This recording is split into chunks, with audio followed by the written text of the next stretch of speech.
C'est parti. Salut Chloé. Salut François et bonjour à tout le monde. Je vois que ça commence à se connecter, c'est très chouette. Mhm. Tac, on va voir un peu ouais, il y a du monde qui arrive. Il y a du monde qui arrive. Bonjour Léa. Je vous propose, voilà, Léa et Natacha ont déjà trouvé le chat. Vous avez un petit onglet chat sur le côté. Vous pouvez faire coucou. Je vous propose peut-être de nous dire d'où vous êtes et ce que vous faites. Top. Ah mince, Stéphane, tu n'as pas de son. Est-ce que les autres ont bien le son et nous entendent bien?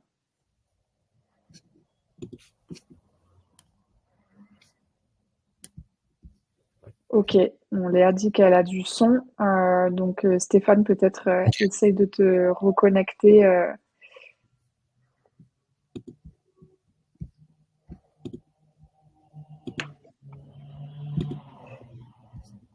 Du coup, si vous voulez nous dire dans le chat d'où vous venez et ce que vous faites, très cool. Natacha, Natacha. product designer. Super. C'est bien d'avoir des designers aussi. Ouais, grave. Caroline aussi, product designer. Freelance. Top.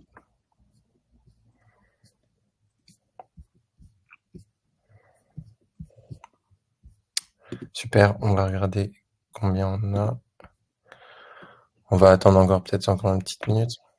Ouais, on attend une petite minute. Responsable marketing.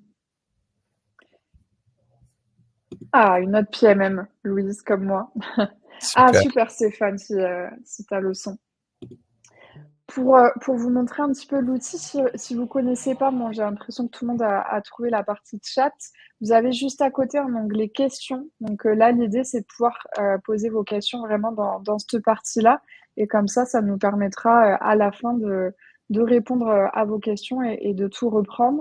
Et normalement, quand il y a des questions, vous pourrez aussi voter si vous avez la même question pour éviter de poser plusieurs fois la même question et qu'on puisse y répondre à la fin.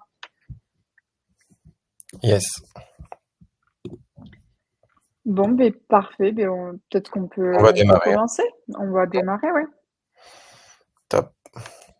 Euh, Super. Merci à tous d'être présents. Aujourd'hui, notre thématique, ça va être autour du copywriting. Donc, comment est-ce qu'on peut l'utiliser, qu'est-ce que c'est, où est-ce qu'il apparaît, quelles sont vraiment les clés pour pouvoir construire un copywriting inoubliable. Euh, on va commencer par se présenter rapidement. Euh, donc aujourd'hui, j'ai Chloé avec nous, qui est Product Marketing Manager et qui va se présenter. Ouais, donc Chloé Girardin, merci à tous et à tous d'être là. C'est trop cool de pouvoir parler de copywriting. Donc moi, je fais du PMM en freelance avec ma boîte Product Paninka, petit ref au football pour les amateuristes de foot. Et je suis accompagnée de François. Donc François, si tu veux te présenter. Yes, donc moi je développe actuellement le product marketing chez Yeta. Donc on est un collectif full stack produit. Donc on fait du product management, du product design, de l'agilité, de la stratégie et du coup du product marketing maintenant. Et l'idée, c'est vraiment de pouvoir consolider la communauté un peu product marketing avec des talents, des formations et puis bien sûr pouvoir proposer progressivement des petits outils IA pour automatiser toutes les tâches qui peuvent l'être. Trop bien. Du coup, pour commencer, on va se lancer directement dans le sujet de la partie copywriting. Avant de rentrer dans les détails de comment on va faire un bon copywriting et comment on va travailler ça, l'idée c'est de reprendre un petit peu la big picture. Aujourd'hui, quand on a un copywriting qui est pas bon ou qui est mauvais, on a plusieurs problématiques qui traduisent ça. Vous en connaissez peut-être, c'est pas ou peu de conversions sur le site web ou sur une landing page. C'est des messages qui sont compliqués à comprendre et aussi à présenter, notamment par les commerciaux. C'est une promesse qui peut être vague.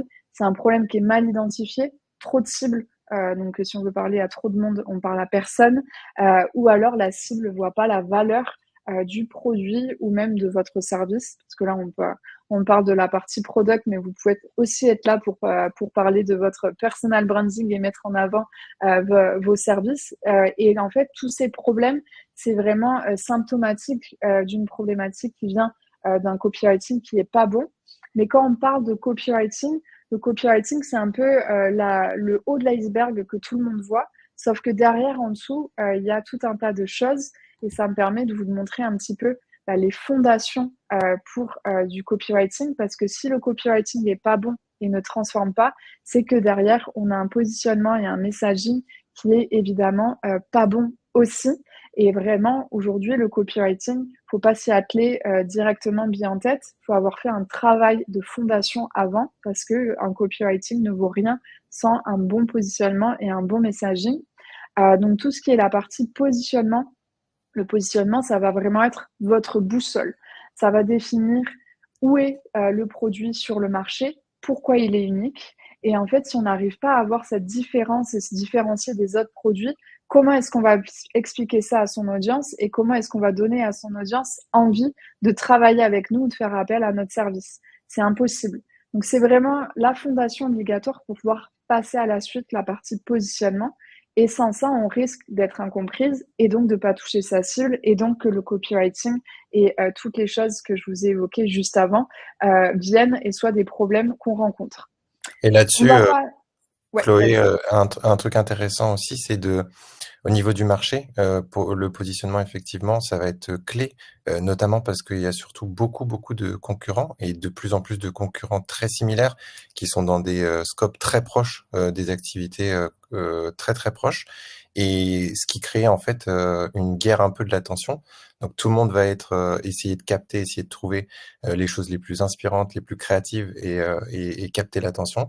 Et de faire ce travail-là en amont et de bien cibler et de comprendre qu'est-ce qui va vous rendre unique, bah, ça va vous permettre ensuite de découler et de mieux maîtriser toute la chaîne d'action pour pouvoir l'actionner et vraiment sortir du lot.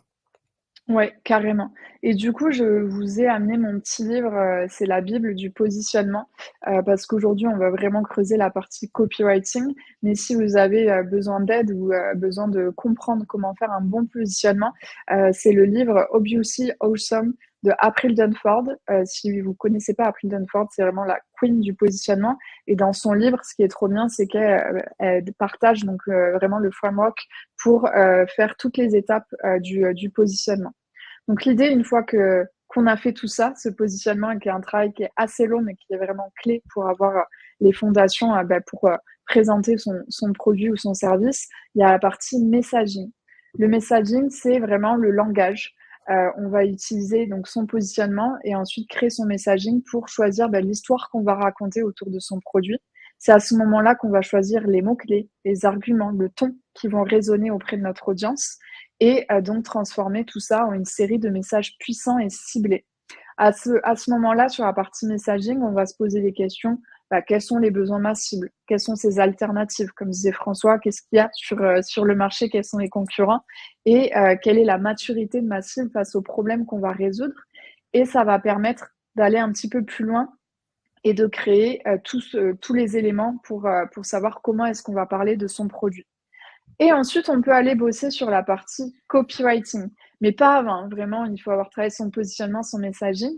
Et en fait, le copywriting, il va donner vie au messaging sur tous les canaux de communication de ton entreprise ou même de ton propre branding. Et le copywriting, en fait, c'est l'art d'écrire pour convaincre la cible de passer à l'action. Donc, il y a tout un tas d'actions qui sont possibles.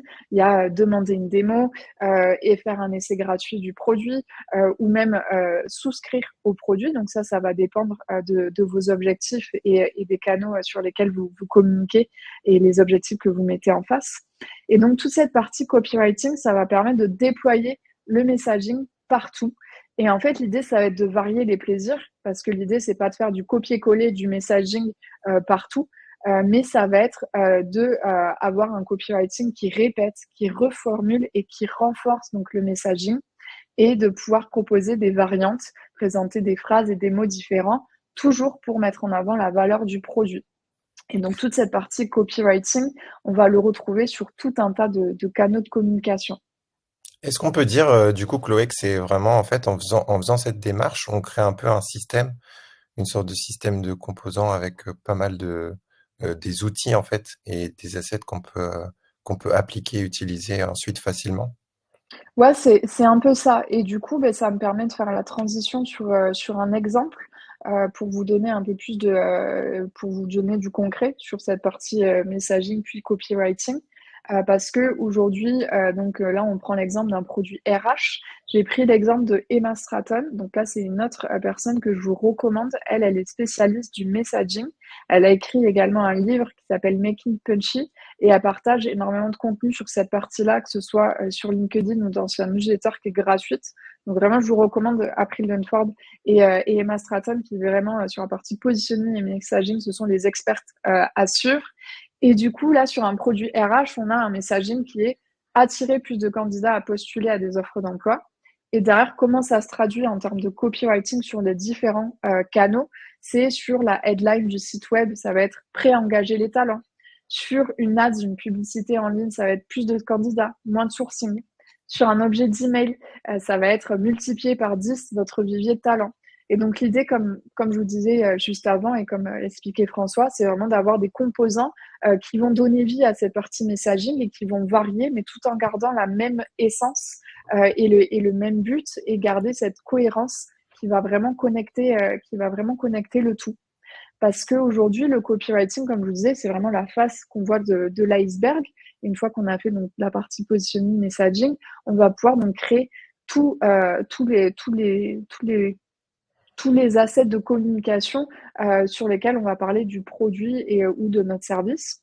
Mmh. Et en fait, le copywriting, on le retrouve partout où il y a une interaction avec une audience. Et donc là, on vous donne les exemples de où est-ce que vous allez l'utiliser. Donc comme je vous disais, ben, la partie site web et landing page.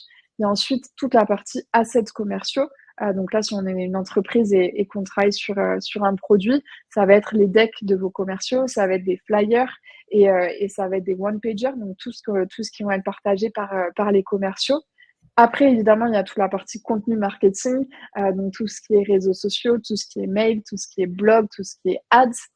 Et il y a un dernier point auquel on ne pense pas forcément souvent, c'est la partie dans le produit. Dans le produit, on appelle ça de l'UX writing et c'est super important de garder cette cohérence parce que si vous attirez des prospects et vous les transformez en clients ou en essais gratuits avec tout un message et une proposition de valeur qu'ils retrouvent un peu partout sur le site web, dans les posts LinkedIn, et si quand ils arrivent sur le produit, on est sur quelque chose qui est totalement différent, ben on va les perdre, ils vont plus forcément voir la valeur. Donc c'est vraiment important de penser à ce copywriting d'une manière globale.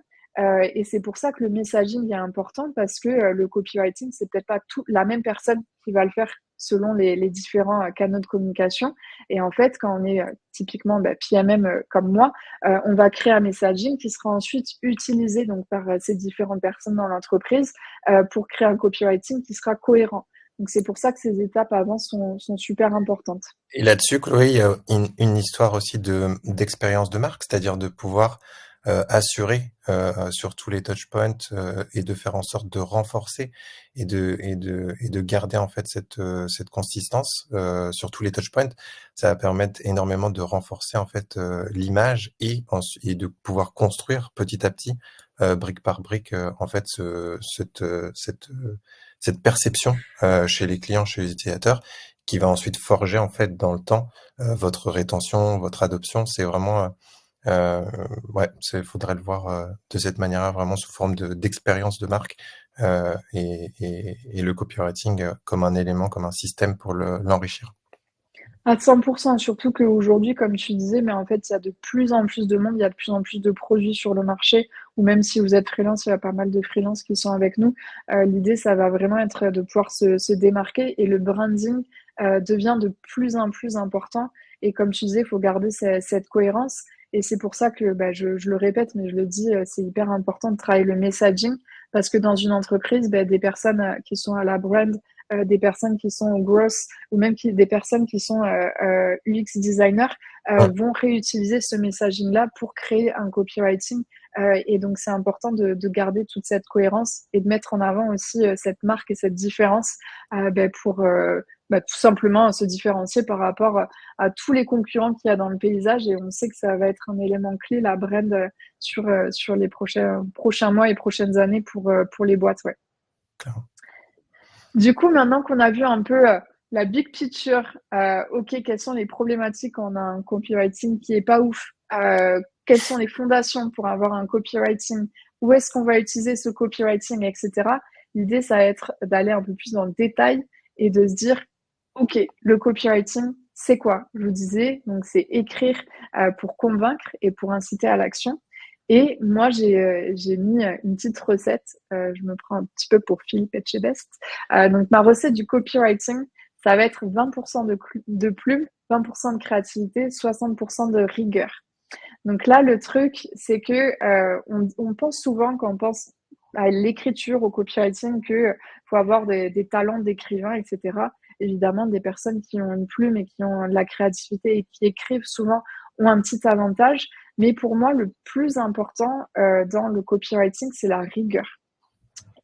Par contre, toute la notion de plume et de créativité, même si on l'a pas de base, ce sont des choses qu'on peut aller travailler pour Mmh. aiguiser son style, trouver sa voie. Donc moi, je vous propose sur la partie comment travailler ma plume, 5 conseils pratiques. Le premier, ça va être de lire et analyser ce qui, moi, me captive.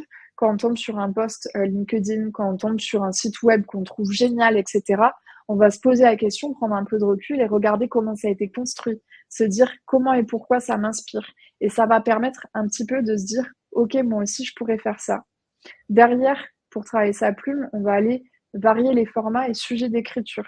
Quand on fait du copywriting dans le cadre de son entreprise et qu'on veut développer sa plume et sa créativité, l'idée, ça va être d'écrire un petit peu tous les jours et de varier les formats et pas uniquement préparer des posts LinkedIn ou préparer des landing pages, des sites web ou des pages de son produit. Ça va être vraiment essayer d'écrire d'autres choses. Je ne vous dis pas d'écrire des romans tous les jours, évidemment, mais c'est essayer de travailler un petit peu quand on voit quelque chose qui nous inspire, etc., de faire ça un petit peu tous les jours et varier un petit peu les formats pour pas faire quelque chose que du pro. Et quand on va commencer à écrire dans le perso, ça va évidemment aider dans le pro à écrire mieux. Et les 2 derniers conseils sur cette partie pour aiguiser votre style, ça va être de partager ce que vous écrivez et prendre en compte les feedbacks pour s'améliorer. Parce que évidemment, personne, dès le premier jour, dès le premier jet, écrit et fait quelque chose de parfait. Et c'est pour ça que c'est important de prendre un petit peu les retours de tout le monde et pouvoir prendre en considération pour s'améliorer. Et mon dernier conseil, c'est vraiment d'être patient et patiente parce que faut être cool avec soi-même. On progresse tous les jours et plus on fait, plus on s'améliore, plus on travaille tout ça, plus on prend en compte les retours des gens, que ce soit dans l'entreprise, mais aussi des prospects, des utilisateurs, etc., plus on va faire quelque chose qui est canon. Et donc, il faut être un petit peu patient sur tout ça et essayer de pas trop être dur avec soi-même. Un Et point ensuite, là-dessus, ouais, peut-être sur la créativité surtout. Le fait une bonne technique pour vraiment avoir des solutions qui soient originales, c'est souvent ce qu'on peut avoir dans les films ou dans la réalisation ou même l'art en général, c'est de pouvoir mixer en fait, de trouver 2 sujets ou 2 choses qui peuvent être complètement différentes et de pouvoir les merger d'une manière cohérente et intéressante et de créer une histoire autour de ça. Ça va vraiment générer des idées un peu nouvelles, vraiment surprenantes, et ça va amener beaucoup d'énergie, beaucoup de créativité, d'essayer de prendre ce principe-là, de l'utiliser. ouais, carrément. Parce que, encore une fois, faut être vraiment cool avec soi-même et se dire: «Personne n'est créatif tous les jours, 24 heures sur 24». C'est impossible, même les plus grands écrivains, ne sont pas tout le temps créatifs et donc l'idée, ça va être d'un peu apprendre à se connaître et à découvrir un petit peu ce qui marche pour soi et de trouver différents stimuli, pour aller booster son côté créatif et donc comme tu disais, François, c'est d'aller chercher et consommer du contenu qui est autre que du contenu pro. Ça peut être dans de la musique, dans des livres, des romans, pas forcément des livres business, des séries, des podcasts, des vidéos YouTube. Il y a vraiment tout un tas de formats aujourd'hui et il y a tout un tas de sources d'inspiration, surtout avec Internet, qui naissent et c'est ça qui est assez génial. Et donc l'idée, ça va être pour vous de trouver les canaux qui vous correspondent, les formats qui vous correspondent et d'essayer de varier un petit peu ces sources pour stimuler un petit peu toutes vos idées et la création de nouvelles idées. Et ça va être aussi de s'inspirer de ce que font les autres. Quand on dit s'inspirer, on ne dit pas copier.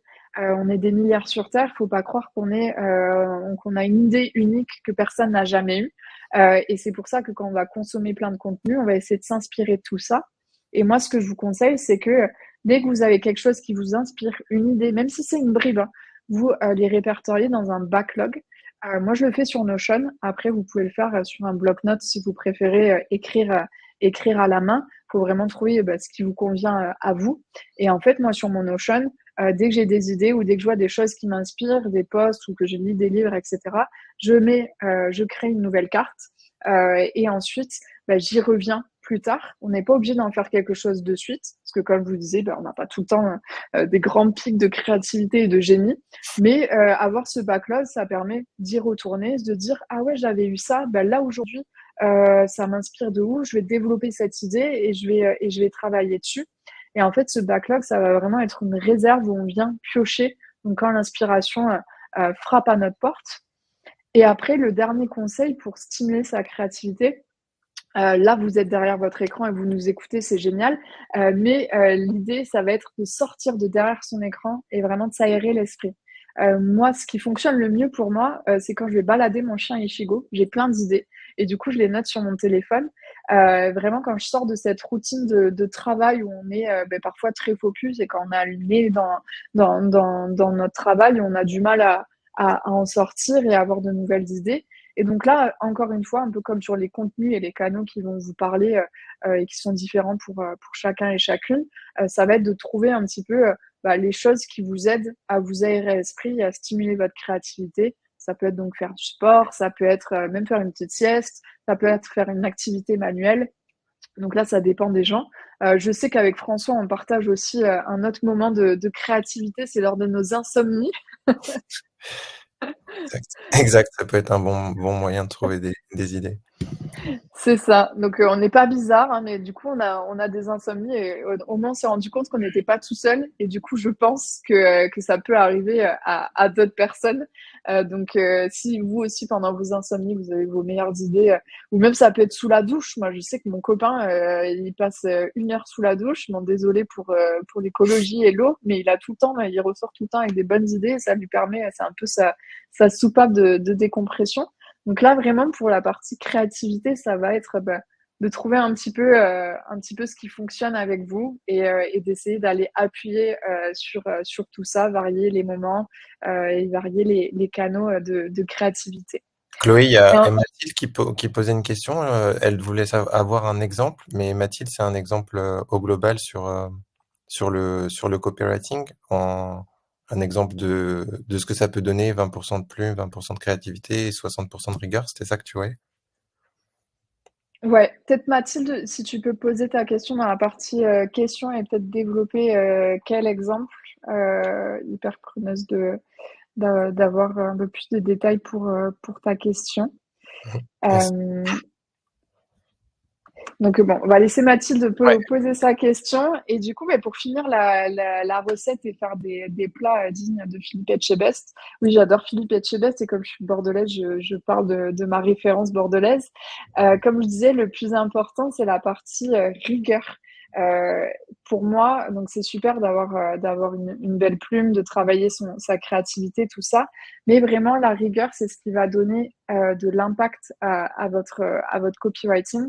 Et c'est ce qui va faire toute la différence.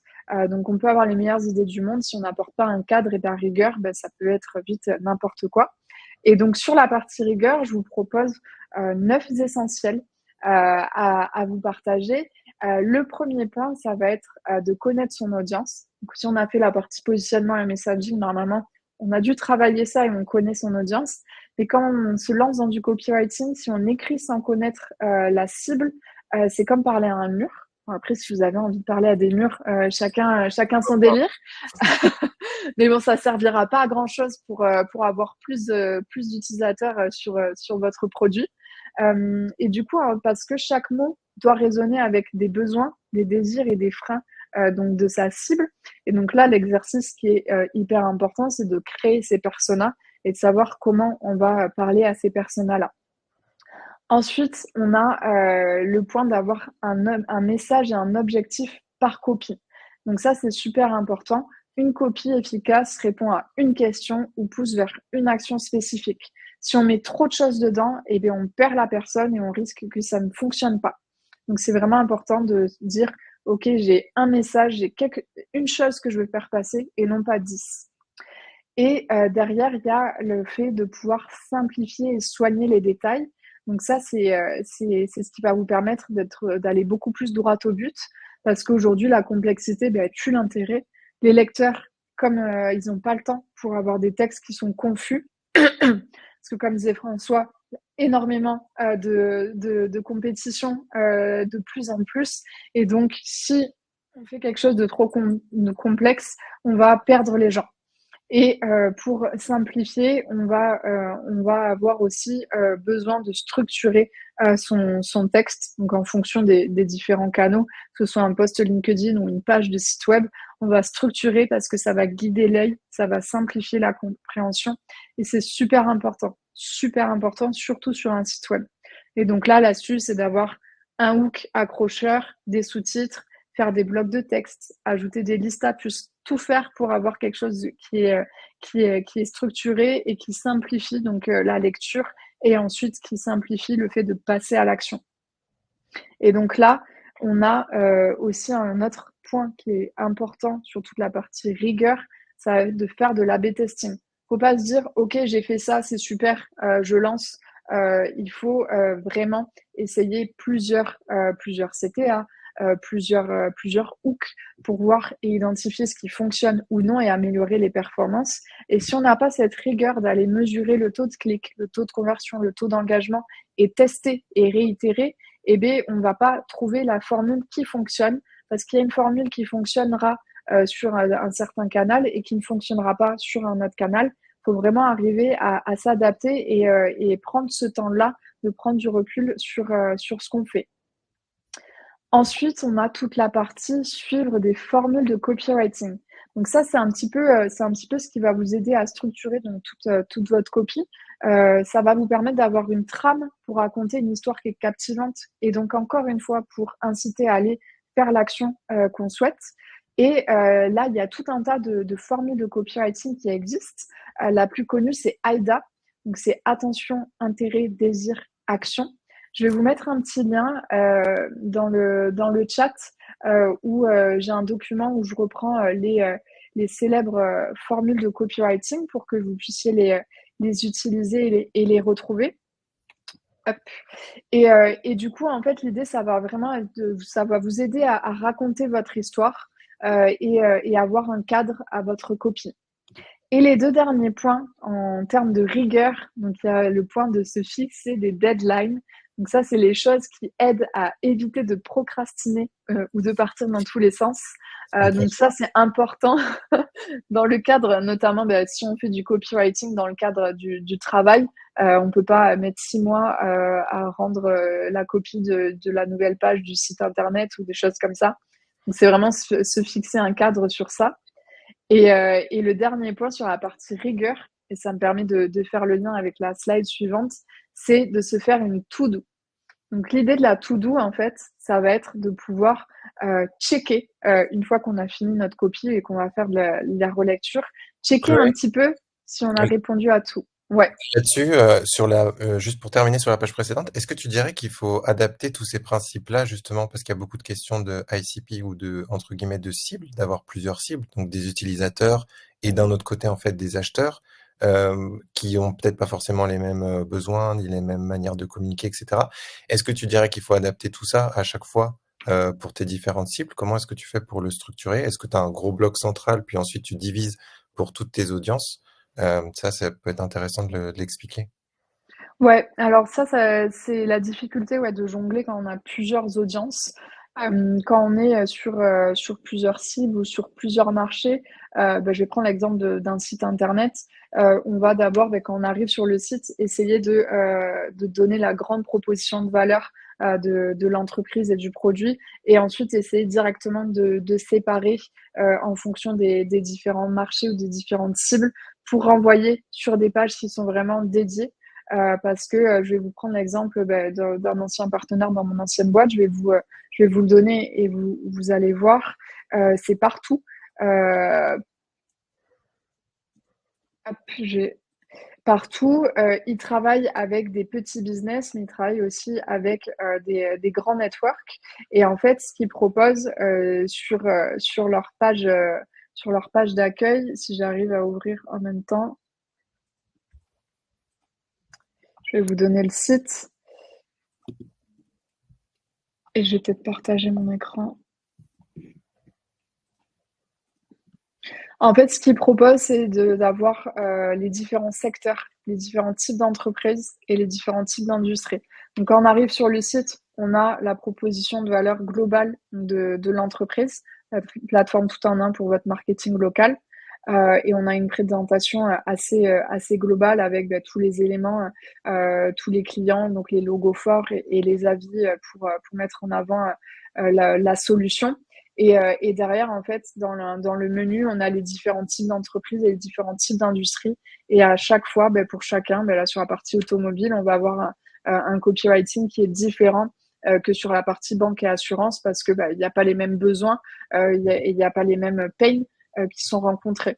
Donc ça, c'est un exercice qui est pas facile de jongler entre les cibles, mais c'est important. Comme je vous disais, l'idée, c'est d'éviter d'avoir un fourre-tout où on va essayer de toucher tout le monde, parce que quand on essaie de toucher tout le monde, on touche personne. Et c'est vraiment de penser.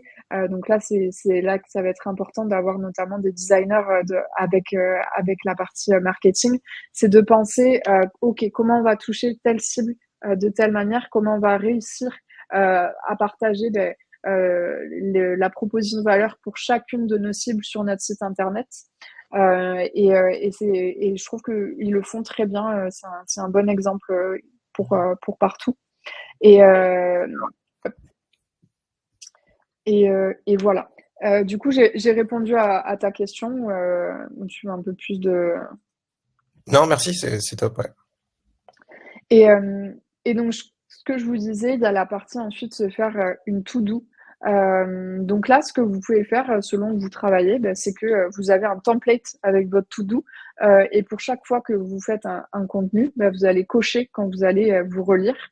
Est-ce que j'ai bien fait ça? Est-ce que j'ai pas oublié ça? Et donc là, pour moi, les 8 essentiels à venir checker et à venir vérifier, ça va être le premier point, c'est le hook, donc l'accroche.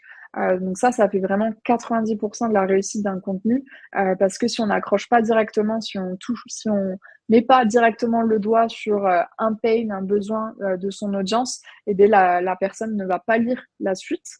Et donc ça va vraiment être la chose la plus importante à travailler. Moi, ce que je fais notamment sur la partie LinkedIn, c'est que je travaille mon accroche, je fais mon post, etc. Et ensuite, je vais raconter à ChatGPT mon post, qui est-ce que je veux toucher, je le partage, le post, et je lui dis, est-ce que tu peux me proposer 10 hooks qui sont optimisés pour un post LinkedIn pour cette audience. Et du coup, il propose 10 hooks, et donc ça permet d'avoir d'autres éléments, d'autres idées, même des accroches qui fonctionnent mieux. Et donc ça peut bien vous aider. L'IA peut vous aider, je vous le dis pas, moi je l'utilise pas pour écrire mes contenus parce que j'ai pas trouvé le prompt parfait et que j'aime quand même écrire moi-même les posts, mais ça peut vous aider à peaufiner certaines choses. Donc trouver un bon hook ou typiquement si vous préparez un mail de newsletter, vous aider à faire le squelette de votre newsletter. Donc sur certains points, ça peut vraiment aider et faire gagner du temps. Donc là, c'est vraiment à vous de voir comment ça marche bien également pour vous et comment vous voulez l'utiliser. Je vous parle de ChatGPT, mais il y a un milliard d'IA aujourd'hui. Donc il y a pas mal de choix. Et ensuite, dans la to-do, on va aller checker la partie CTA. Est-ce que mon CTA que j'ai fait est impactant? Un CTA, c'est le call to action, donc c'est ce qui va inviter à l'action, donc la cible qui va être concernée par votre contenu. Un CTA impactant, c'est 2 à 4 mots. C'est avec un verbe d'action à l'infinitif, donc qui amène à cliquer ou à faire la demande de démo ou toute autre action que vous souhaitez. Et ensuite, là, on va se poser la question, OK, est-ce que j'ai utilisé un langage clair? Est-ce que j'ai écrit comme parle ma cible? Donc là encore, c'est important de connaître ces personas, de faire des entretiens avec ses utilisateurs, ses prospects, et de faire tout ce travail-là pour réutiliser les verbatims qu'ils utilisent. Parce que l'idée, ça va pas être d'écrire comme pour vous faire plaisir à vous. L'idée, ça va être d'écrire quelque chose qui va parler à votre cible, donc de réutiliser les mots qu'ils utilisent, d'avoir un langage sans jargon technique, parce que quelque chose qui est clair pour soi ne l'est pas forcément pour sa cible. Et donc vraiment, faut se dire, ok, est-ce que la copie que j'ai faite, est-ce qu'un enfant de 8 ans pourrait la comprendre? Et ça, c'est vraiment le truc. Si en lisant, on se dit, ok, non, en fait, c'est pas accessible, et bon, il faut retravailler pour simplifier tout ça. Ensuite, dans la checklist, on a est-ce que j'ai fait des phrases qui sont courtes? Si on a des phrases à rallonge, si on a 15 000 virgules, il faut couper, couper, couper. Parce que sinon, plus les phrases sont longues, plus on va perdre la personne qui va les lire, plus du coup, on risque que la personne arrête ou ne comprenne pas. Donc l'idée, ça va vraiment être de faire des phrases courtes. Quand il y a une virgule, on met un point et on sépare. Et on essaye vraiment d'être impactant et d'aller droit au but. Ensuite, il y a un point qui est important, c'est l'écriture au présent. Il y a beaucoup de personnes qui utilisent le passé. Il faut essayer au maximum de supprimer la forme passive parce que le présent, c'est plus dynamique, c'est dans l'action. Et ça donne envie, du coup, de passer à l'action. Et ensuite, il y a la partie être cohérente dans les messages. Et c'est là, c'est un petit rappel avec toute la partie messaging pour s'assurer que ce que je dis, c'est cohérent avec tout ce qui est véhiculé autour de mon produit ou de mon service sur tous les autres canaux de communication. Donc là, si on commence à utiliser des verbatims ou des mots qui sont totalement différents, on se dit hop, hop, hop, là, ça va pas, c'est pas cohérent avec tout le reste autour de mon produit, de ma marque. Et le dernier point, et qui est pour moi l'un des plus importants, c'est mettre en avant des bénéfices. Ok, on vend un produit, mais on ne vend pas des fonctionnalités. Qu'on se le dise, les gens en ont rien à faire des fonctionnalités. Ils veulent savoir qu'est-ce que ça va leur apporter, eux, à leur quotidien, quels sont les bénéfices d'utiliser ça. Donc, on va essayer de parler en bénéfices et de transformer toutes nos fonctionnalités en bénéfices. Et là, la petite astuce supplémentaire, c'est de mettre en avant et partager des chiffres, mettre au maximum des bénéfices chiffrés. Pourquoi je vous parle de chiffres? Parce que ce sont des choses qu'on retient, qu'on n'oublie pas. Et c'est des choses qui marchent. C'est prouvé que quand on met en avant des chiffres, notamment dans le hook, ça incite les gens à cliquer et notamment les chiffres impairs. Donc, ne me demandez pas pourquoi. C'est une étude qui montre que les chiffres impairs font 60% plus cliquer que des chiffres pairs. Et quand on met en avant des bénéfices, on veut mettre en avant du concret et pas juste du blabla. Vous allez gagner du temps. Vous allez gagner 5 heures par semaine. Hop, comme ça, c'est clair. Et ça montre à notre cible, ok, de prendre ce produit, qu'est-ce que ça va m'apporter, moi, dans mon quotidien. Donc là, avec cette to-do, vous allez donc checker au fur et à mesure au cours de vos relectures. Et là, donc j'en viens sur la partie relecture qui pour moi est une étape et un moment hyper clé et qui est sous-coté. Parce qu'une fois qu'on a fait notre copie, généralement on peut passer à autre chose, dire ok c'est bon. Alors que la relecture c'est super important et il faut se relire. Pas une fois, mais 2 voire 3 fois. Se relire à tête reposée, pas juste après avoir écrit son contenu. Prendre le temps de pouvoir y revenir 2 heures plus tard ou le lendemain. Donc c'est vraiment prendre ce temps-là. Et à chaque fois qu'on se relit, c'est supprimer 10% de notre texte pour ajouter et être au maximum impactant. C'est enlever tous les mots faibles, tous les mots qui servent à rien en fait. C'est enlever tous les jargons et les lourdeurs. Typiquement, quand on met en outre. Est-ce que dans la vie de tous les jours, quand vous discutez avec vos clients, même avec vos potes, vous dites en outre? Non. Non, personne ne dit ce genre de choses. Et pourtant, il y a plein de gens en fait qui essayent dans leur texte de rajouter des mots comme ça, des lourdeurs qui servent à rien et qui rendent le texte moins impactant.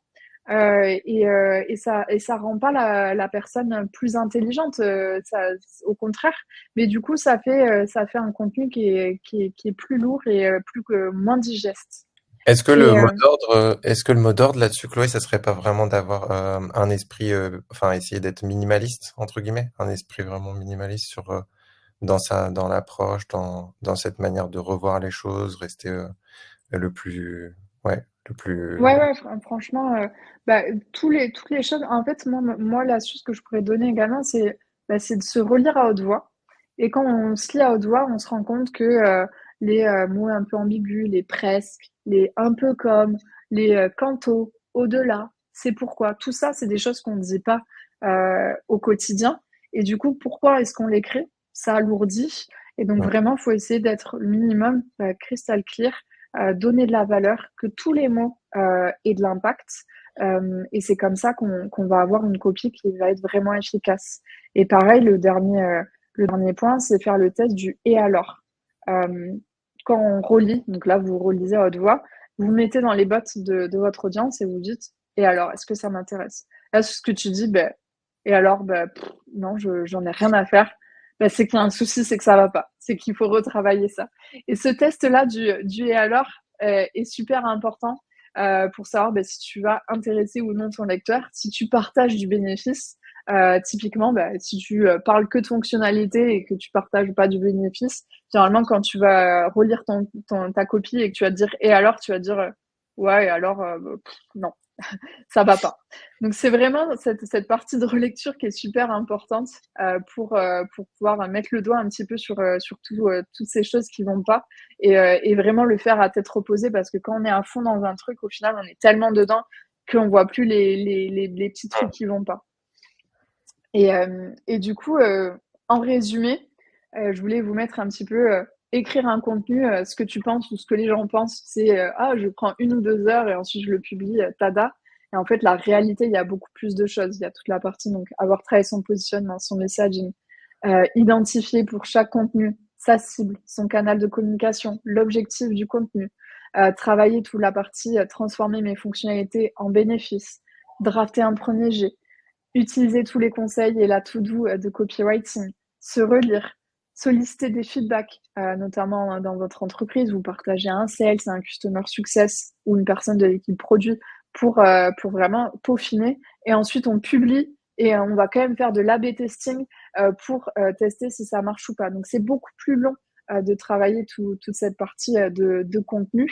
Comme je disais, il y a un iceberg, il y a le petit bout qu'on voit, c'est le post LinkedIn ou le site web où on se dit ok, c'est pas si compliqué. Et en fait, il y a tout le travail derrière qui est énorme.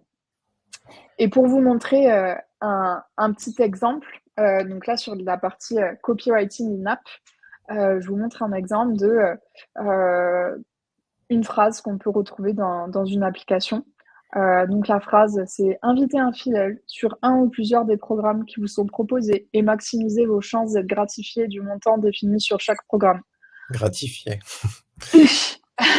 Et là, on se dit, ok, la phrase est trop longue, il y a trop de lourdeur, l'outcome est imprécis et il y a un jargon qui ne parle pas à la cible. Et qu'est-ce qu'on va faire? On va aller retravailler tout ça pour faire quelque chose qui est plus simple, plus droit au but. Une phrase courte, donner du rythme, simplifier le texte. Donc on prend le premier point et on le transforme en mettez en relation vos proches avec vos pros préférés et boostez vos chances d'obtenir des récompenses.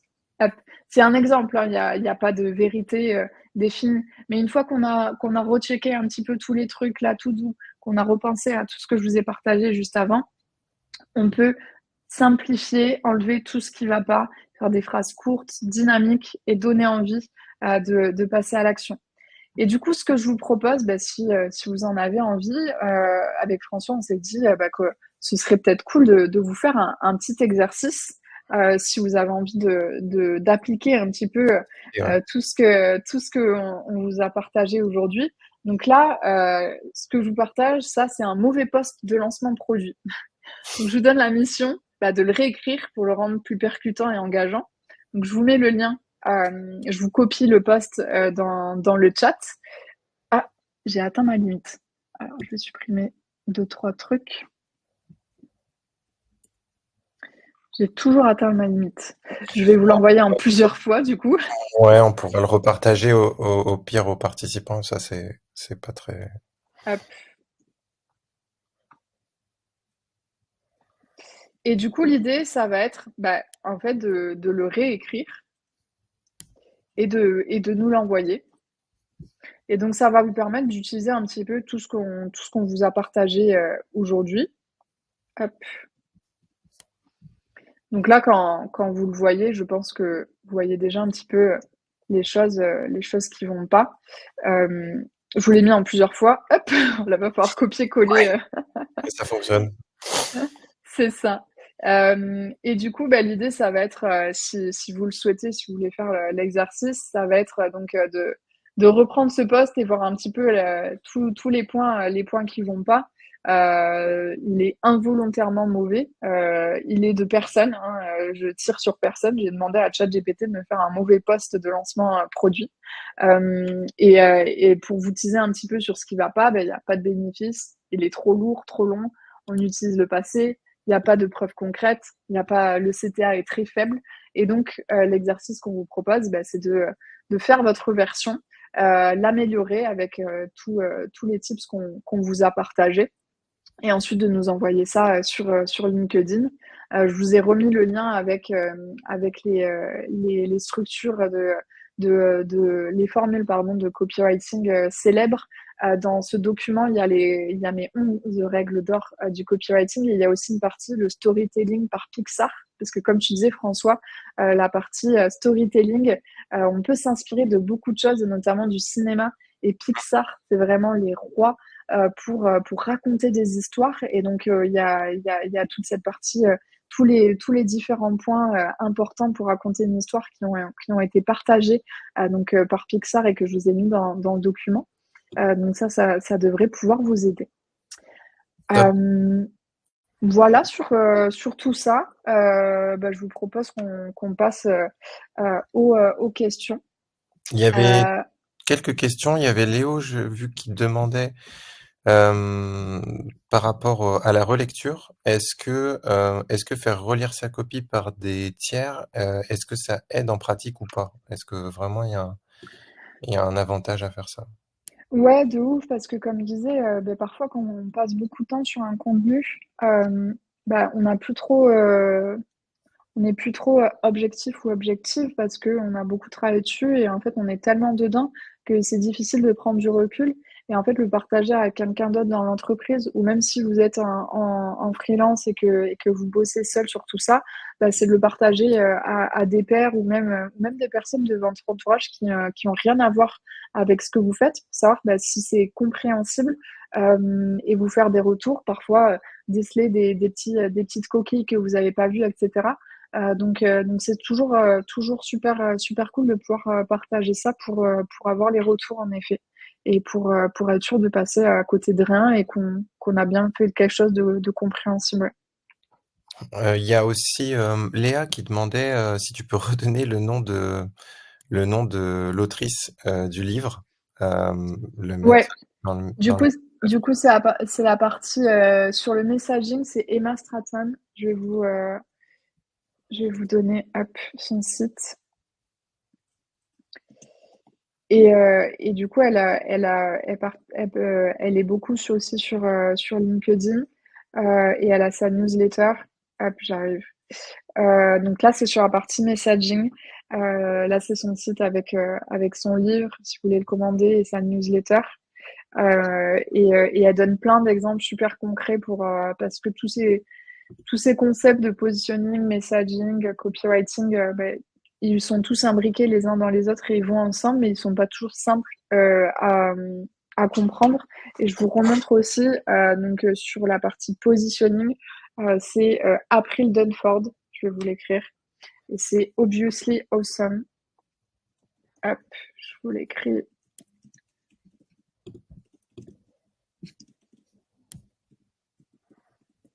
Top. J'en profite pour demander, est-ce qu'il y aurait aussi, d'autres questions, des remarques, des choses que vous voulez peut-être approfondir ou besoin d'avoir des exemples, d'actions? N'hésitez pas à mettre, ouais, dans la partie questions ou dans le chat. On a un peu de temps pour y répondre. Ou même, nous faire des feedbacks sur comment vous avez trouvé, le live. C'est le premier sur la partie, product marketing, avec Yeta, ou même si vous avez des besoins pour, ou des idées de prochains lives, qui pourraient être faits, et des sujets, à creuser, par François. C'est toujours intéressant d'avoir vos feedbacks. Plus qu'à mettre en application, Axel. Bah, écoute, Ouais. si tu veux, t'as l'exercice. Et même de toute façon, si vous avez des questions par la suite, bah, on vous a partagé, vous avez nos noms, nos LinkedIn, et on pourra échanger, sur ces sujets, avec plaisir. Ouais, Donc c'est du cool. coup, moi, j'ai Morgane, l'impression que vous avez kiffé, ouais, et qu'il n'y a ouais, pas forcément de questions. très intéressant. Pas beaucoup de questions, mais ouais, super que vous ayez apprécié l'échange. Ça fait plaisir. Bon, ben trop cool. Bah, Purée. écoutez, Top. Merci Louise. Si, si vous avez pas de questions, bah, de toute façon, après, même si des questions viennent après, Oui, on pas de on souci, ne disparaît pas. exactement, on peut y répondre, en asynchrone, aucun problème, vous pouvez nous contacter. Dès que vous avez des petites idées qui pop ou quand vous commencez à mettre en application tout ça, que vous vous, retrouvez confronté à des choses, sur le site, sur l'app ou des choses, des éléments vraiment concrets, voilà, hésitez pas. On peut bien sûr, vous aider, vous accompagner un peu, pour progresser là-dessus. Carrément. Et puis vous pouvez nous recontacter, et même, si d'autres idées, comme je vous disais, de live ou des Mmh. sujets, vous intéressent, allez-y, go, go, go. On est preneurs et preneuses d'idées, sur tout ça. Top. Bon, ben trop bien. Bah, écoutez, on va Merci à vous toutes. souhaiter un bon appétit. Ouais, bonne app. Merci Chloé. Merci Chloé pour Merci beaucoup. allez, à très vite. Merci. À très vite. Ciao.